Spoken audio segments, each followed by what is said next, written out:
Semua pihak diminta untuk serius menanggapi, terlebih data Kementerian Perlindungan Anak Indonesia mencatat 60% anak Indonesia pernah mengakses konten pornografi di internet. Saya Bini Dermawan, inilah redaksi Mendalam Terpercaya. Warga perumahan Citra Garden 1 Kalideres, Jakarta Barat geger setelah adanya temuan 4 mayat di dalam sebuah rumah. Polisi hingga kini masih menyelidiki penyebab korban tewas dengan melakukan otopsi ke-4 mayat.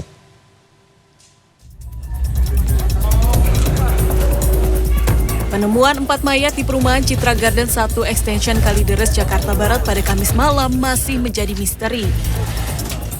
Dokter forensik Rumah Sakit Polri AKP Arief mengungkapkan, saat diterima kondisi mayat sudah membusuk dan hingga kini proses pemeriksaan masih berlanjut. Pada saat ini memang kami terima jenazah dari Kalideres. Sekarang sedang dalam pemeriksaan. Kondisinya kita belum bisa cerita karena kita masih periksa. Sebab matinya juga kita belum bisa cerita karena kita masih periksa. Mungkin kalau untuk yang lainnya bisa langsung ke penyidiknya. Sebelumnya pada Kamis malam, 4 mayat ditemukan di dalam sebuah rumah di perumahan Citra Garden 1 Extension Kalideres, Jakarta Barat. Penemuan mayat bermula saat petugas PLN mencium bau tidak sedap dari dalam rumah dan melapor kepada ketua RT setempat. Warga yang curiga akhirnya membongkar paksa dan menemukan 4 penghuni rumah yang juga satu keluarga sudah tewas serta membusuk. Ya karena beberapa hari ini kan menimbulkan bau. Dari hari Senin kurang lebih. Tetangga sebelah dia lapor. Pukul 5.30 subuh saya mau berangkat kerja, kurang lebih setengah 6 pagi. Katanya ini ada bau bangke. Sementara itu polisi belum bisa menyimpulkan apa penyebab ke-4 korban tewas. Sejauh ini polisi yang melakukan olah tempat kejadian perkara menemukan rumah dalam kondisi rapi atau tidak berantakan. Dan pada saat dibuka ditemukan ada 4 jenazah di dalam, 2 laki-laki dan 2 perempuan. Itu satu keluarga atau seperti apa Pak Kasat?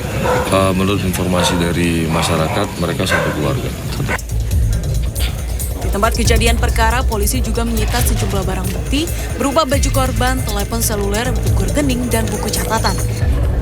Tim Liputan CNN Indonesia. Rekaman video yang menunjukkan aksi koboi pria yang diduga polisi menjadi viral di media sosial. Ia menduga akan menodongkan senjata api saat bersih tegang dengan sejumlah orang di Jalan Soekarno-Hatta, Bandar Lampung. Sementara itu di Jakarta, 5 anggota kepolisian terluka akibat tertimpa sebuah pohon yang tumbang di halaman gedung Balai Kota DKI Jakarta. Keluarin sempi ya. Sejumlah pria yang diduga anggota kepolisian bersih tegang dengan sejumlah orang. Kejadian yang terekam video ini kemudian menjadi viral. Dalam video terlihat 2 pria yang mengenakan kaos bertulisan polisi terlibat adu mulut. Lalu salah satunya diduga akan mengeluarkan senjata api.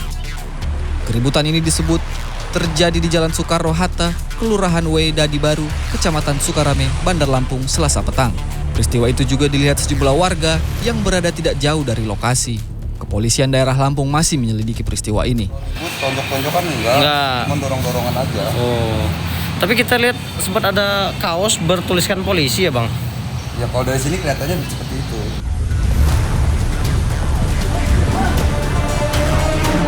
Di Jakarta, pohon besar di halaman utama gedung Balai Kota DKI Jakarta, Gambir, Jakarta Pusat, tumbang Kamis sore.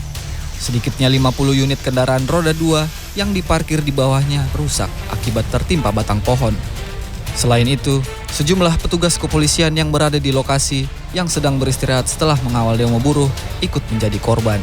Semua korban yang menderita luka ringan hingga patah tulang dilarikan ke klinik kesehatan untuk mendapat pertolongan medis.